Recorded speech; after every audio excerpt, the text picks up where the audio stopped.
In one में रहने वाले कोल भीलों को भगवान का दर्शन कैसे प्राप्त हो पाता। कोल भील आए, भगवान के सामने बैठे और उनका जो मुखिया था सरदार, वो खड़ा होकर राम जी से कहता है, राम जी आपने जो यहाँ चित्रकूट में रहने का निर्णय लिया है ना, बहुत बढ़िया निर्णय लिया राम जी आपने। हम आपसे एक बात कहें, आप डरिएगा मत राम जी। मैं आपसे प्रश्न कर रहा हूं, पंडाल में जितने लोग बैठे हैं, क्या आप में से किसी की हिम्मत है कि भगवान से कहे कि प्रभु आप डरिएगा मत, हम हैं आपके साथ? कोई कह सकता है? लेकिन ये कोल भील कह रहे हैं कि राम जी आप डरिएगा मत, हम हैं ना आपके साथ, जंगल में आप डरिएगा मत, हम आपको उदास नहीं होने देंगे राम जी। इस वन का एक एक पग हमारा देखा हुआ है, हम नित्य आपको जंगल घुमाने ले जाएंगे। और एक बात कहें, जंगल जब घूमिएगा ना तो हाथी से मत डरिएगा, हम राम जी आपको हाथी से भी बचा लेंगे, सांप से बचा लेंगे, बाघ से बचा लेंगे। तब तक पीछे से किसी ने कहा सिंह भी बोल दो, उसने कहा हम सिंह से भी आपको बचा लेंगे राम जी। भगवान बोले देखिए, अब तक तो बहुत डर लग रहा था मुझे कि इस जंगल में मैं कैसे रहूंगा, लेकिन जब आपने कह दिया कि डरिएगा मत, तो मेरा सारा भय समाप्त हो गया। अब मुझे किसी बात का डर नहीं है।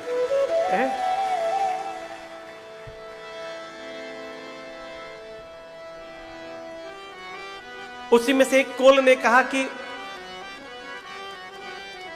हम जो बात कहने वाले हैं, इस बात को कहने की पात्रता हमारे भीतर नहीं है, लेकिन उसके बाद भी कह रहे राम जी आप अपना परिवार छोड़ करके आए हैं, यदि हो सके तो आज के बाद हम लोगों को ही अपना परिवार मान लीजिएगा, हम सब आपके परिवार ही हैं। और कोई भी आज्ञा देनी हो राम जी, कोई भी बात कहनी हो तो आप संकोच न करिएगा। हम सेवक परिवार समेता, नाथ न सकुच आयस देता। एक दिन मैं सोच रहा था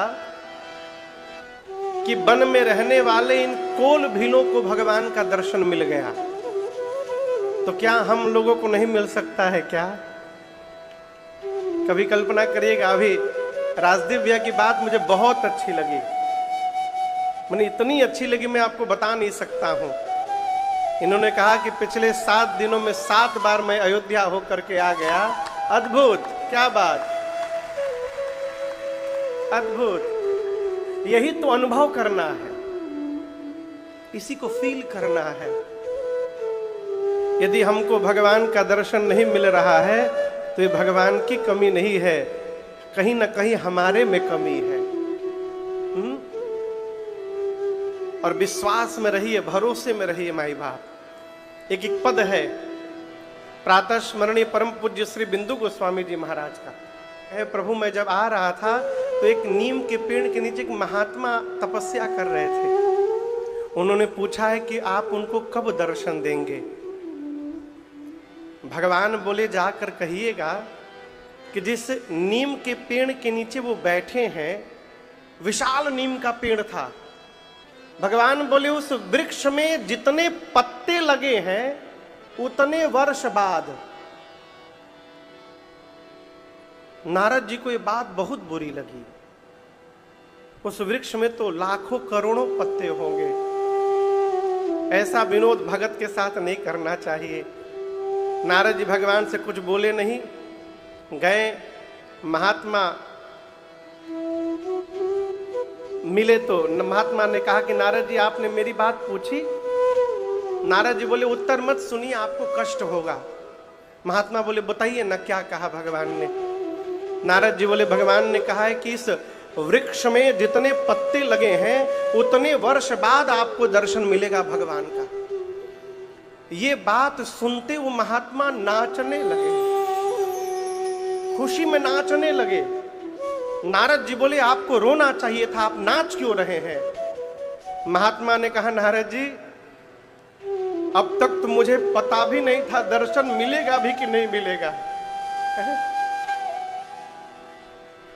अब तक तो मुझे डाउट में था कि मिलेगा कि नहीं मिलेगा।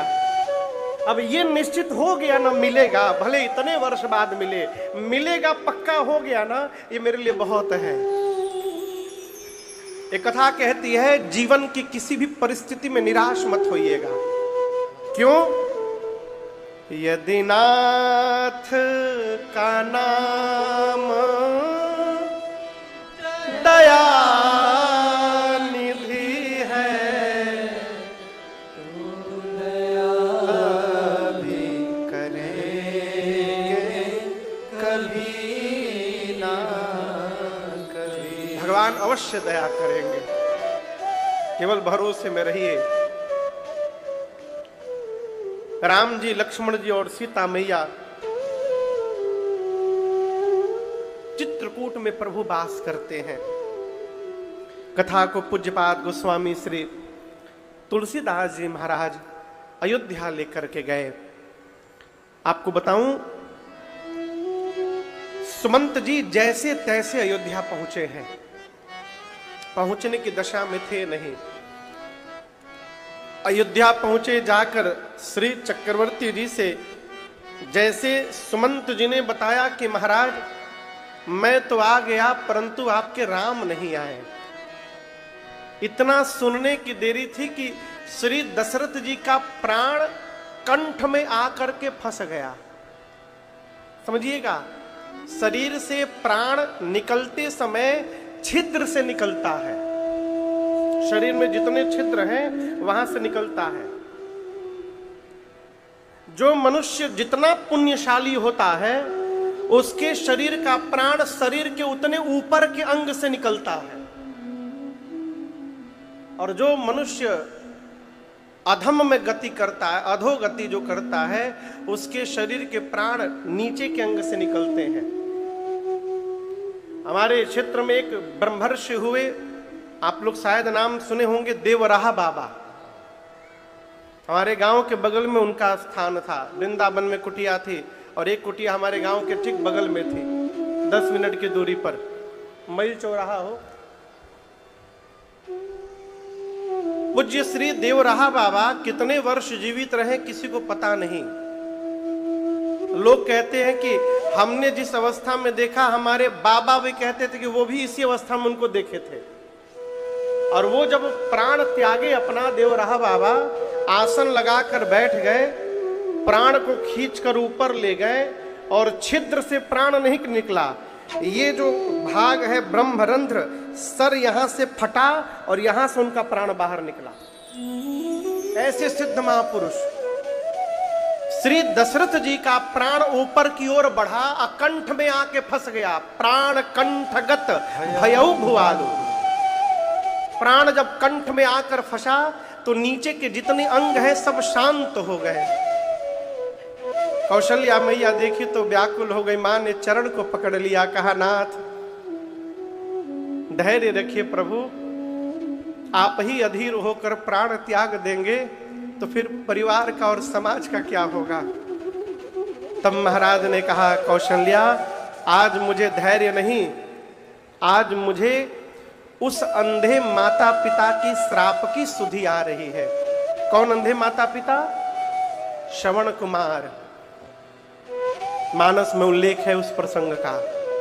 तापस अंध शाप सुधि आई। दशरथ जी ने कहा कि उस अंधे माता पिता ने मुझे शाप दिया था कि आज जिस प्रकार पुत्र के वियोग में हम मर रहे हैं, एक दिन अपने बेटे के वियोग में तुम भी मरोगे दशरथ। राम, तुमको देखे बिना मैंने बहुत जी लिया।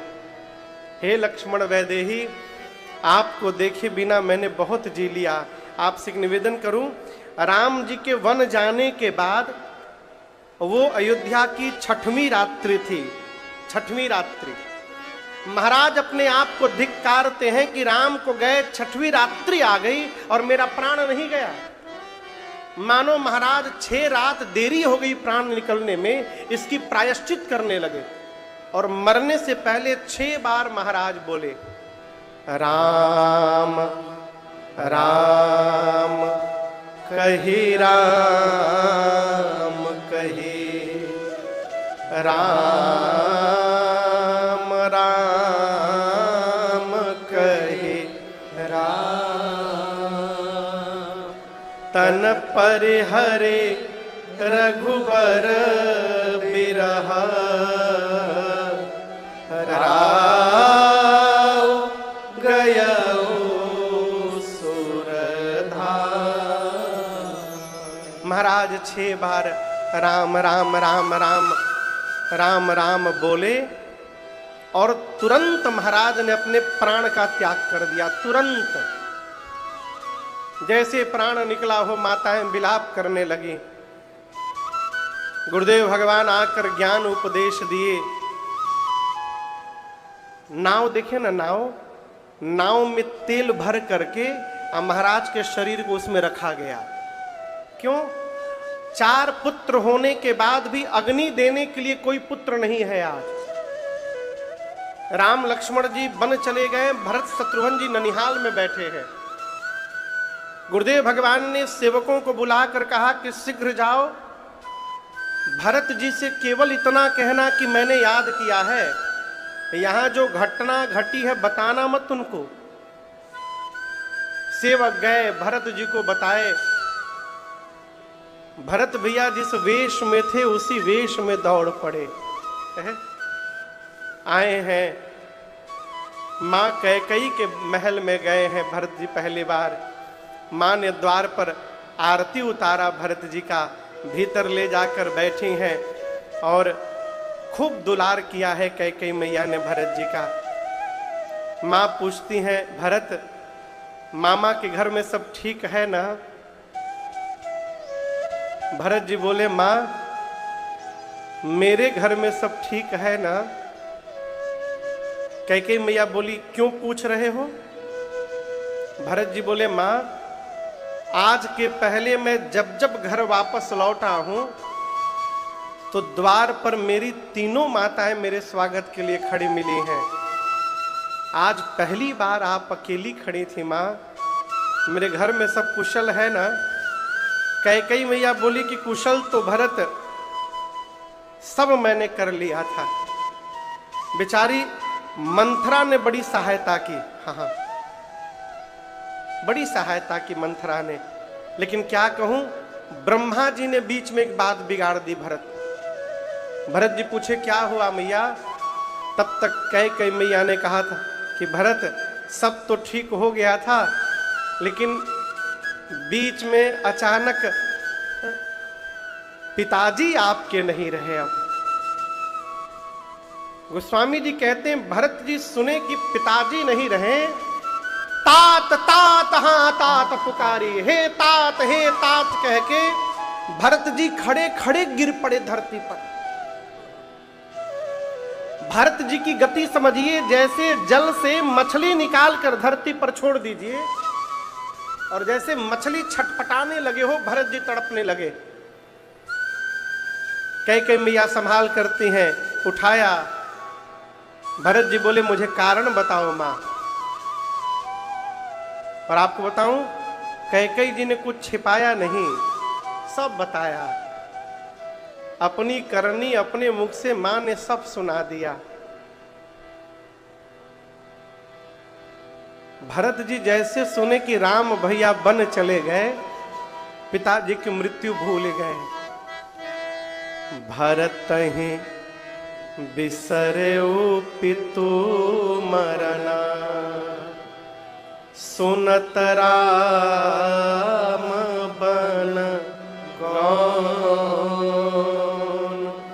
हे तू अपन पाँव जान जिया, थकीत रहे धरी।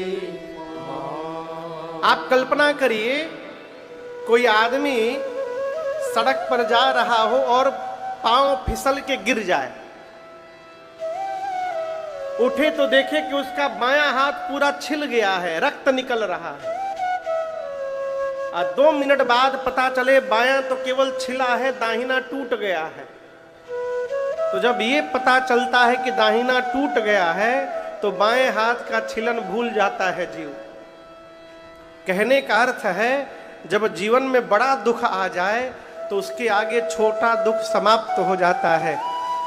भरत भैया तो पहले रो रहे थे कि पिताजी नहीं रहे, और जैसे सुने कि राम भैया वन चले गए, भरत जी पिताजी की मृत्यु भूल गए, स्तब्ध हो गए भरत जी।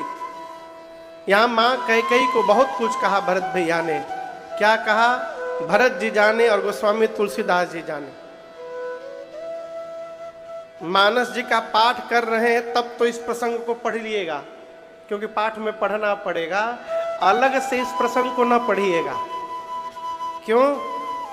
भरत जी ने मां कैकेयी के लिए जो जो वाक्य कहे हैं, मां वो वाक्य सुनने की अधिकारी नहीं है।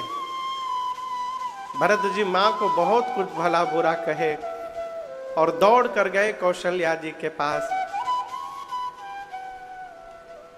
कौशल्या मैया, यहां दृश्य दर्शन करिए। मां अपने कमरे में बैठी हैं, रो रही हैं। अच्छा आप बताओ, आंख में जब आंसू भर जाए तो क्या साफ दिखाई देता है? कैसा दिखता है? बोलिए। धुंधला दिखता है।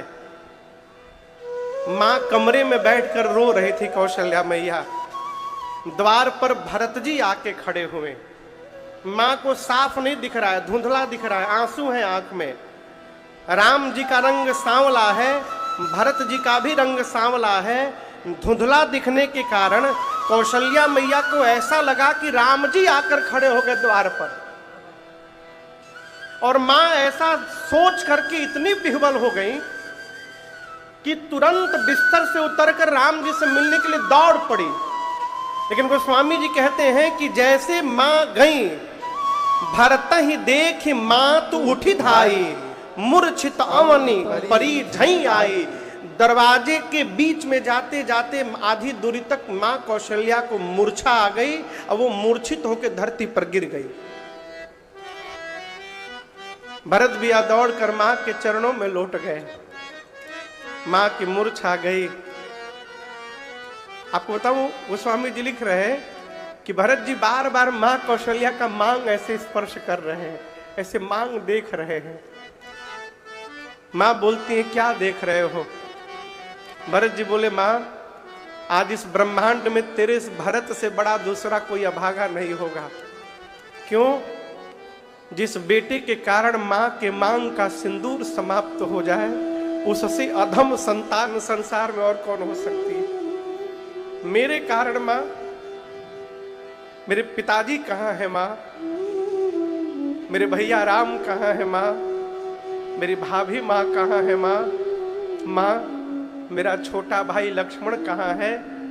मां तू तात कहां देहु दिखाए। मां पिताजी कहां है? एक बात कहूं मां, मैं कसम खा के कहता हूं मां, राम भैया के वनवास में मेरी कोई भूमिका नहीं है मां। मैं तो जानता भी नहीं था। यदि मां भैया के वनवास में मेरी तनिक भी भूमिका हो ना, तो जो पाप गुरु की हत्या से लगता है तेरे भरत को लग जाए। जो पाप माता पिता की हत्या से लगता है मुझे लग जाए मां। जो पाप अंक में पल रहे संतान की हत्या से लगता है मुझे लग जाए। भरत जी बोलते बोलते 28 पाप गिना गए। कहते हैं ये सारे पाप मैं लेने को तैयार हूं मां, यदि भैया के वनवास में मेरी तनिक भी भूमिका है। कौशल्या मैया ने भरत जी से कहा, बोल लिए तुम, अब मैं बोल रही हूं भरत। सूर्य को देखे हो ना, सूर्य के आने के बाद अंधकार समाप्त हो जाता है। परंतु भरत, ये संभव है कि किसी दिन अंधकार ही सूर्य को समाप्त कर डाले, ये संभव है। ये भी संभव है कि जल से निकलने के बाद मछली मरे नहीं, जीवित रह जाए, ये संभव है। ये भी संभव है भरत कि ज्ञान होने के बाद भी मोह समाप्त न हो, ये संभव है। लेकिन मैं एक बात कहूंगी, मेरा भरत अपने भैया राम के विरुद्ध जाकर कोई काम करेगा, ये किसी युग में संभव नहीं है भरत, ऐसा कदापि नहीं हो सकता है। रात भर भरत जी मां की गोद में बैठे रहे। अब पिताजी के मरने के बाद प्याऊ बैठा रहे हैं, इस प्याऊ से कुछ होने वाला नहीं है। बाबू जी, माई बाप जीवित है तो जितना करना है कर जाइए, बाद में कोई पूछने आपसे नहीं आएगा कि आपने किया कि नहीं किया है? गोस्वामी जी कहते हैं भरत जी ने पिताश्री का श्राद्ध ऐसा किया कि उसको 1,00,000 मुख से उसका वर्णन किया जाए तो संभव नहीं है। सो मुख लाख जाई नहीं मरण, पितु हित भरत कीन जस करन।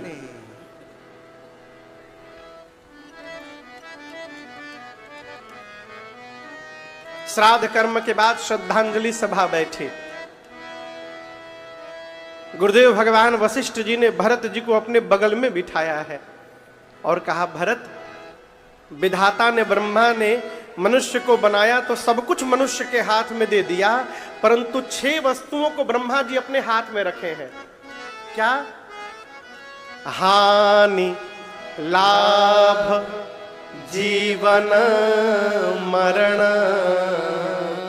जश अपजश विधि। व्यापार में हम धन लगा सकते हैं, धन लगाने के बाद लाभ होगा कि हानि होगी, ये ब्रह्मा के हाथ में, हमारे आपके हाथ में नहीं है। किसान खेत में अन्न का बीज डाल सकता है, खेती होगी कि नहीं होगी विधाता के हाथ में है। कौन जन्म लेगा कौन मरेगा ये विधाता के हाथ में है। कब यश मिलेगा कब अपयश मिलेगा ये विधाता के हाथ में है। भरत जी, आप अपने पिताजी का सोच मत करिए। आपके पिता जैसा धरती पर पिता न कभी था, आपके पिता जैसा पिता न वर्तमान में धरती पर है। और भरत जी, मैं कहता हूं भविष्य में आपके पिता जैसा पिता दोबारा धरती पर होने वाला नहीं है।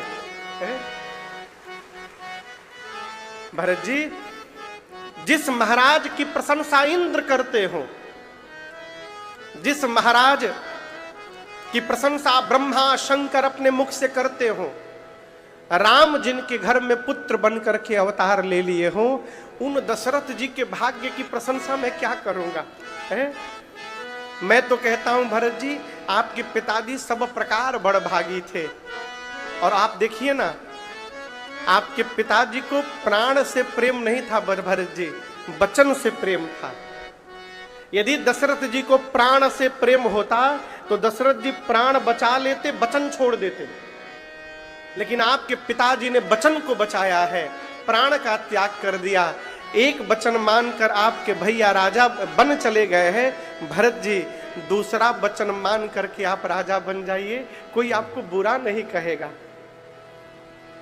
हम तो कहते हैं भरत जी, राम जी भी सुनेंगे तो प्रसन्न हो जाएंगे।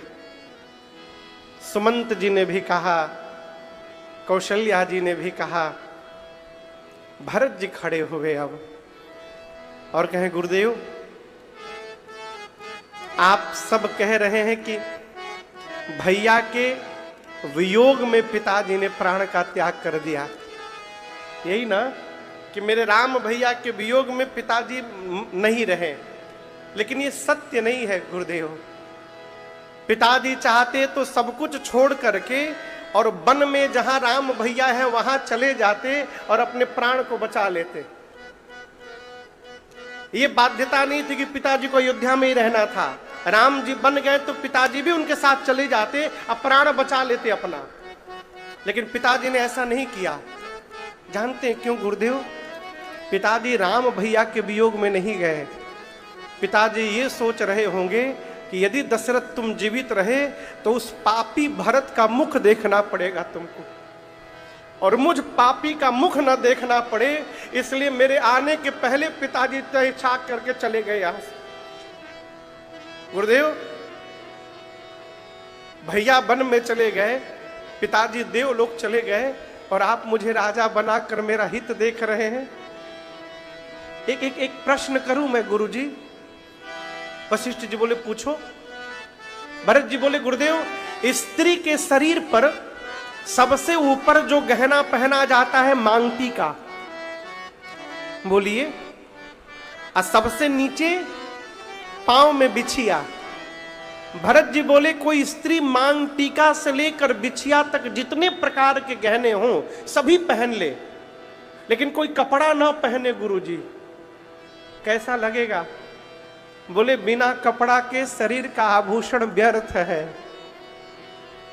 भरत जी बोले अच्छा गुरुदेव, किसी के मन में वैराग्य नहीं है और वो ब्रह्म पर प्रवचन दे रहा है। गुरु जी बोले बिना वैराग्य के ब्रह्म पर दिया गया उपदेश व्यर्थ है। भरत जी बोले अच्छा गुरुदेव, शरीर में रोग लगा है तो रोगी शरीर को 56 प्रकार का भोग, बोले व्यर्थ है। अच्छा गुरुदेव, प्रेम नहीं है हृदय में, हम जप तप व्रत पूजा कर रहे हैं। गुरु जी बोले बिना प्रेम का किया गया जप तप व्रत सब व्यर्थ है। अच्छा गुरुदेव, खूब सुंदर शरीर है परंतु उसमें प्राण नहीं है। गुरु जी बोले बिना प्राण का शरीर व्यर्थ है भरत, परंतु तुम ये पूछ क्यों रहे हो? भरत जी बोले गुरुदेव, जैसे कपड़े के बिना शरीर का गहना व्यर्थ है, वैराग्य के बिना ब्रह्म पर ज्ञान व्यर्थ है, रोगी शरीर को भोग व्यर्थ है, प्रेम के बिना किया गया जप तप व्रत व्यर्थ है, प्राण के बिना सुंदर शरीर व्यर्थ है। गुरुदेव, उसी प्रकार अयोध्या में आप सभी लोग हैं, परंतु यदि मेरे भैया राम नहीं है तो भरत के लिए अयोध्या व्यर्थ है। गुरुदेव, इस अयोध्या का कोई अस्तित्व नहीं मेरे लिए, राम भैया के बिना मेरे लिए अयोध्या कुछ नहीं है। आप लोग मुझे राजा बनाने की बात कर रहे हैं, अभी देखिए मैं राजा नहीं बना, केवल मेरे नाम का प्रस्ताव रखा गया कि भरत राजा बनेगा, नाम सामने आया गुरुदेव, पिताजी मर गए मेरे। कल्पना करिए मैं कितना बड़ा पापी हूं, मेरा नाम आगे आया, पिताजी मर गए, बड़े भैया वन में चले गए। जिस भरत के नाम के आगे आने से इतना उत्पात हो गया, जिस दिन मैं सिंहासन पर बैठ गया गुरुदेव, धरती फट के रसातल में चली जाएगी, बर्दाश्त नहीं कर पाएगी। आप सभी लोग अपनी बात कह दिए, आज्ञा मिले गुरुदेव तो मैं अपनी बात कहना चाहता हूं। मैं क्या चाहता हूं? गुरु जी बोले जो जो कहना है कह दो। भरत जी बोले गुरुदेव, एक आंख इहै मन मा